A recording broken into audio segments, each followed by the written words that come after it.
자, 우리 11강 성조풀이 고전산문 드디어 마지막입니다.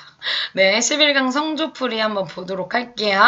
자, 일단 얘도 여러분들 얘는 그나마 이제 홍보가보다는 어렵진 않은데 얘도 조금 특이한 장르예요. 여러분들 214페이지 해제 부분 잠깐 보시면 성조풀이는 집의 주제신인 성조신의 내력을 풀이한 성조신 신가 중 경남 동래에서 전승된 무가의 가사를 채록한 것이다.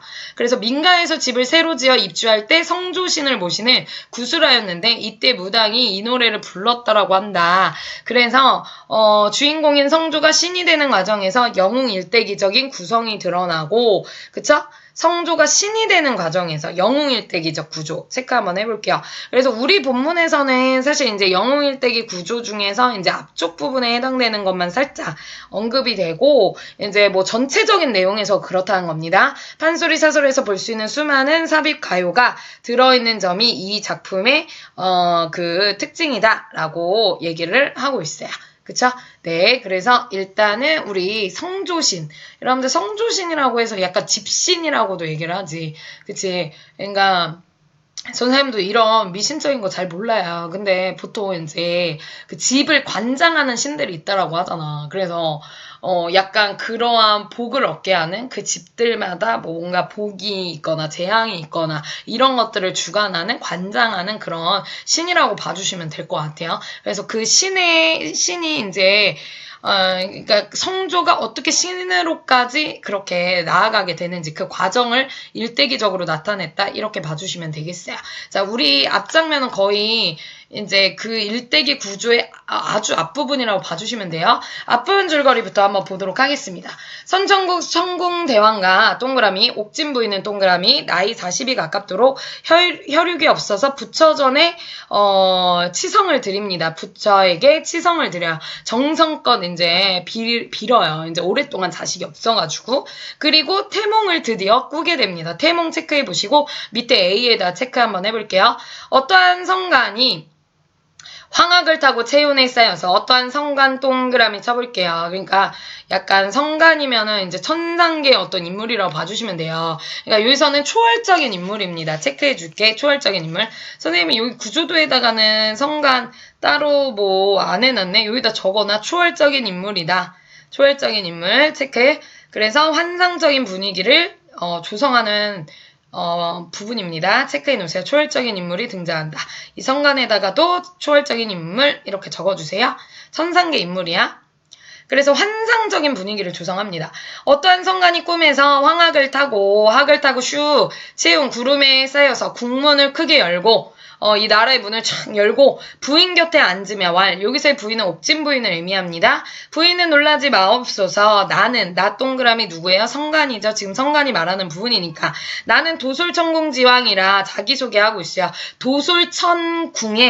도솔천이라는 그러한 궁궐의 왕이다. 지금 그 얘기야. 그래서 역시 이제 도솔천이라는 초월적인 공간에 이제 왕이다라고 자기소개를 하고 있어요. 부인의 공덕과 정성이 지극한 고로 밑줄 그어볼게요. 그러니까 네 정성이 지극해서 천왕이 감동하고 제불이 지시하사 자식 주러 왔나이다. 거기다 체크해 볼게요. 그러니까 한마디로 너의 정성과 지극 즉 이 치성 드린 거에 감동해서 아이를 주려고 왔다. 지금 그 얘기입니다. 그쵸? 그래서 체크해. 1월 성신 정기바다 동자를 마련하여 1월 성신이면 뭐니? 한마디로 해와 달과 그 다음 별과 그러한 정기 그런 기운들을 받아서 그러한 하늘의 기운을 받아서 동자를 마련하여 동자 체크 아들을 주겠다는 거야. 아이를 주겠다는 거죠. 마련하여 부인을 주시며 자 아이를 지금 부인에게 주면서 이렇게 말합니다. 누가? 바로 이 성간이. 이 아기 이름은 안심국이라. 안심국. 여기다 선생님 적어놨지. 이 성조. 안심국이라. 별호는 별명은 성조씨라. 성조. 그쵸? 그래서 성조 이퀄 동자 이퀄 안심국인 거예요. 자, 그래서 뭐라고 얘기하나 보세요. 자, 무척 즐거워할 때 무정한 바람소리에 부인의 깊이 든 잠이 호령 꿈을 깨어보니 지금 꿈에서 깨어났어요. 그러니까 이게 이제 태몽이었던 거죠. 그쵸? 꿈에서 깨어보니 자, 이튿날 부인이 몽사를 국왕 앞에, 미안해, 깨고 보니 성가는 오간데가 없고 촉감만 돋았다더라. 그러니까 촛불만 돋아 있더래요. 그러니까 꿈에서 깨어난 부분입니다. 자, 부인이, 옥진 부인이죠. 몽사를 국왕 앞에 설하 하니, 지금 한마디로 이 꿈속에서의 일을 이제 국왕 앞에 설화를 합니다. 그쵸? 다 이야기를 하니까 국왕도 즐거워하니 이튿날 평명에 해가 돋아 밝아질 때 해몽자를 급히 불러 해몽자 동그라미 몽사를 설하하니 이 몽사를 들려줍니다. 그쵸? 초경에, 자, 보세요. 여기서부터 이제 그 해몽 부분인 거예요. 그쵸? 그래서 선생님이 해몽 부분은 여기다 적어 놓은 겁니다. 그쵸? 여기서 검정새 2마리, 초경의 검정새 2마리, 초경이라는 건 시기죠. 그 시간. 검정새 2마리 청총을 물고 보이는 것은 좌편은 대왕의 직성이요. 우편은 부인의 혼령이라. 무슨 얘기야? 한마디로 거기에서 나오는 그 꿈속에서 나온 청충 2마리는 국왕과 옥진 부인을 의미한다. 한마디로 국왕과 옥진 부인 두 사람 부부를 의미하는 것이다. 이렇게 얘기를 했고, 표시해놓으세요. 청충 2마리, 누구를 의미한다고요? 그 부부. 그래서 청충 2마리는 밑줄, 원앙빛이 지락이라. 즉 원앙새와 빛이새의 즐거움을 의미한다. 즉 부부 사이의 어떠한 화목한 관계를 의미한다. 그 얘기요. 그리고 국화꽃 새송이는 거기다 체크해. 국가의 3태6형 날꿈이다. 무슨 얘기냐면은 한마디로 3태6형 날꿈이다. 밑에 나와있죠. 조선시대 삼정승과 육족판서를 통틀어 이르는 말이래요. 한마디로 벼슬에 오를 꿈이다. 그 얘기야. 아주 훌륭한 벼슬들을 갖게 될 것이다. 높은 벼슬을 갖게 될 것이다. 이 말이에요. 이경에 얻은 꿈은, 자, 아까 초경 얘기했고요. 이경 얘기했고요. 밑에 삼경 얘기할 거야. 시간적으로 어떤 그러한 소재들, 의미를 말해주고 있어요. 이경에 얻은 꿈은 3태6경 자미성은 삼신제불이 대왕을 모신 바요. 한마디로 무슨 얘기야? 즉 높은 벼슬에 오르는 꿈이다. 뭐 이런 얘기예요. 금쟁반 붉은 구슬 셋은, 자 여기 적혀져 있죠. 아들을 얻는, 즉 성간이 부인의 침실에 자정한 것은 이는 곧 지양이라. 지양이라는 건 출산을 관장하는 그러한 산신령이다. 그 얘기요. 그래서 선생님 미안해. 한 줄을 띄어서 읽었어. 이게 번갈아 가면서 보려니까 힘드네. 미안. 그 위에 줄. 금쟁반 붉은 구슬셋은 국가에 등남할 꿈이다. 즉 아들을 얻을 꿈이라고 했습니다. 그리고 삼경에 얻은 꿈은 바로 성간이 부인의 침실에 정해놓은 것이니 이것은 곧 아이를 출산한다라는 그런 의미라는 겁니다. 성신의 정기받아 동자를 마련하여 부인을 주신 것은 국가에 등남하면 소년 공명할 것이요. 소년 공명이라는 게 뭐야? 그러니까 한마디로 어린 나이에 입신양명 할 거다. 그 얘기야.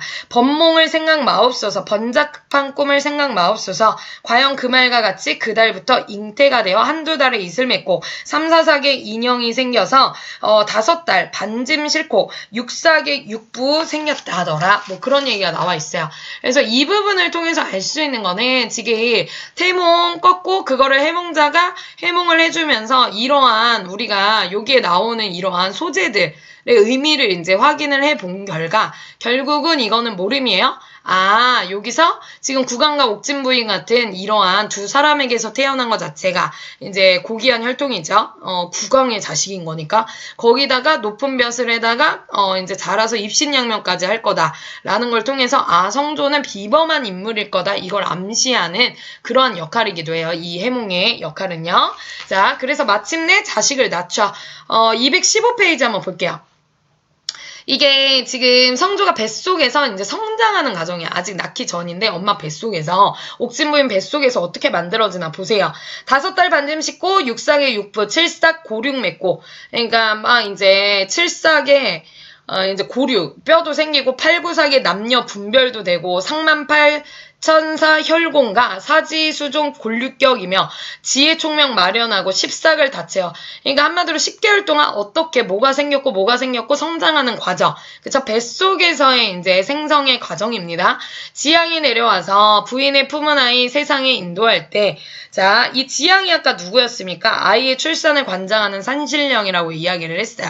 그쵸? 그래서 부인의 품은 아이 세상에 인도할 때 명동왕은 명을 주고 복덕왕은 복을 주고 분자 공자왕은 가래 들고 금탄왕은 열쇠 들어 부인을 침노하니 달려드니 부인이 혼미한 중에 금강문 고이 열어 아기를 탄생하니 딸이라도 반가운데 옷 같은 귀동자라.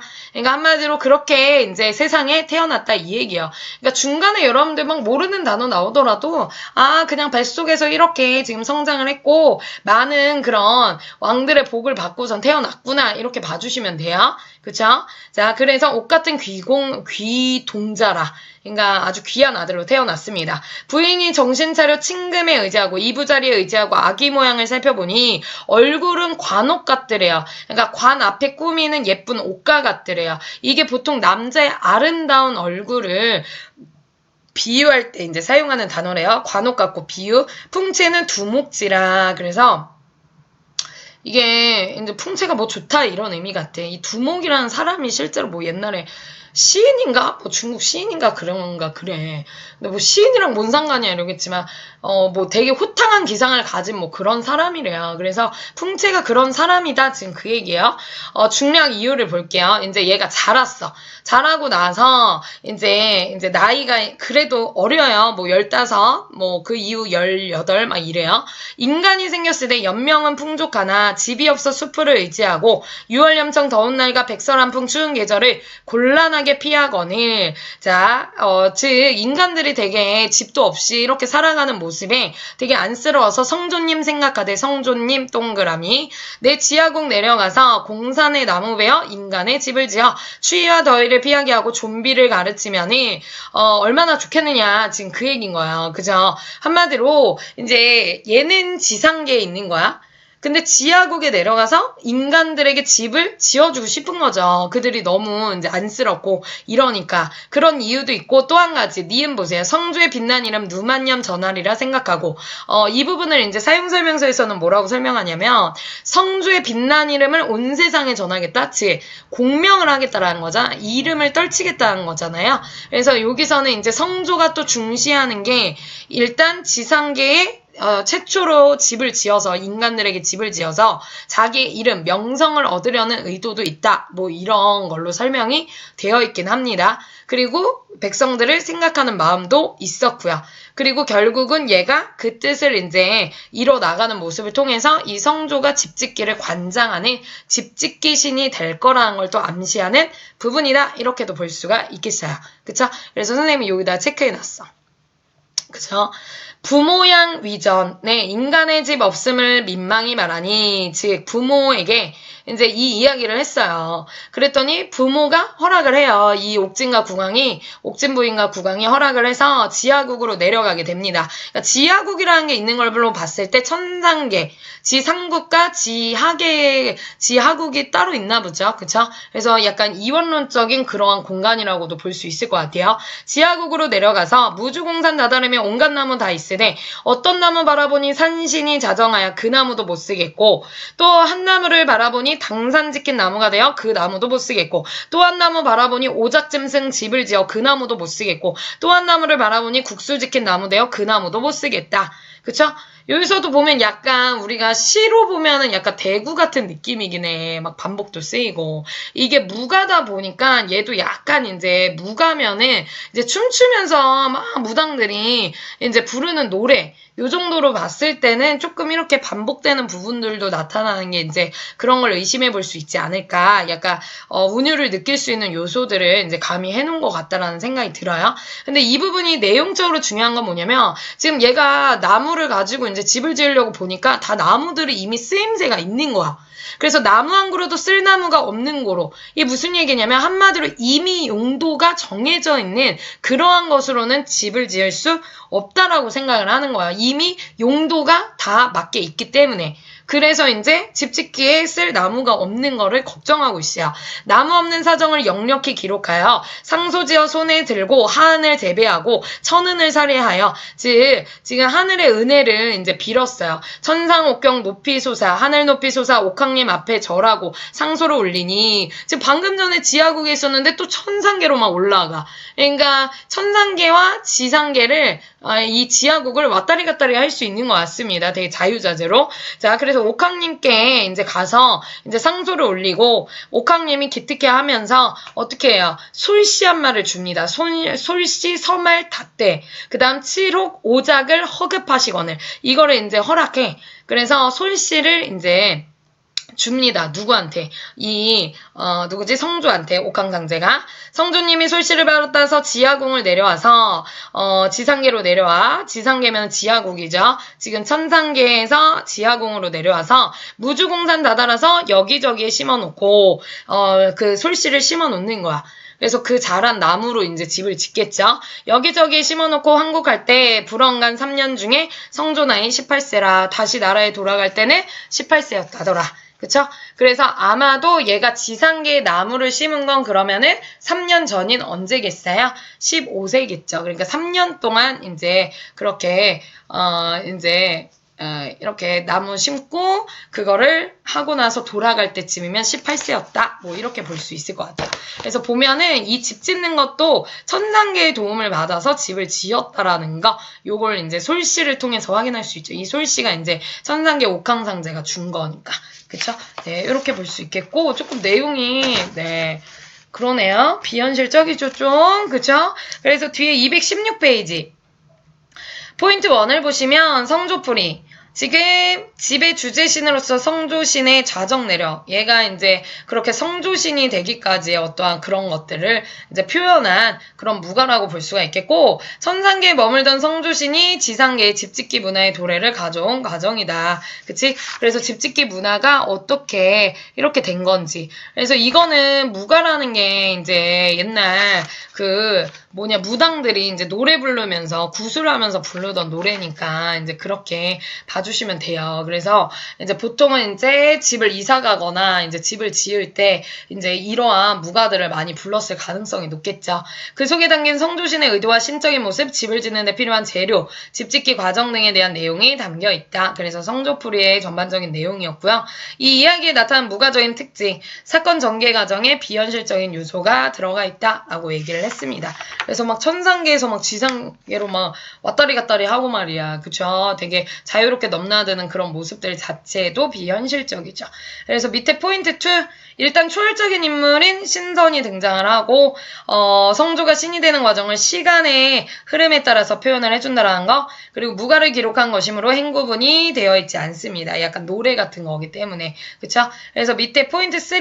그 일대기적인 구조 방식 중에서 우리 거에 해당되는 거는 조금 비범한 능력 정도까지라고 봐주실 수 있을 것 같습니다. 그쵸? 네, 이렇게 해서 성조풀이 확인을 했고요. 문제 꼭 바로 풀이를 해주세요. 그리고 비문학이나 선생님이 내준 숙제들 꼼꼼하게 여러분들 챙겨서 할 수 있길 바라겠습니다. 선생님이 항상 하나만 늘 말하는 게 그때그때 자기 할 일들을 절대 미루지 말고 오늘 할 일을 내일로 미루지 말아라. 오늘 안 한 사람은 밥도 먹지 마시오. 이렇다고 또 밥을 못 먹어서 얼굴이 헬스케지시면 안 되겠습니다. 알겠죠? 네, 힘내시고요. 얼마 안 남았어요. 내신 기간 동안에. 참고로 내신 기간 동안에 절대 지각 결석하지 않길 바래요. 환불 안 돼요. 보강 안 돼요. 아시죠? 왜냐면 시험 기간 때는 너무 중요하게 또 선생님들이 집중해서 수업을 하는 기간이기 때문에 선생님이 모든 것들을 다 혼신을 쏟는 기간이라고 봐주면 돼. 그래서 여러분들이 시간 꼭 지킬 수 있게 그렇게 해주시고 여러분들 절대로 결석하는 일 없기를 바라겠습니다. 안녕.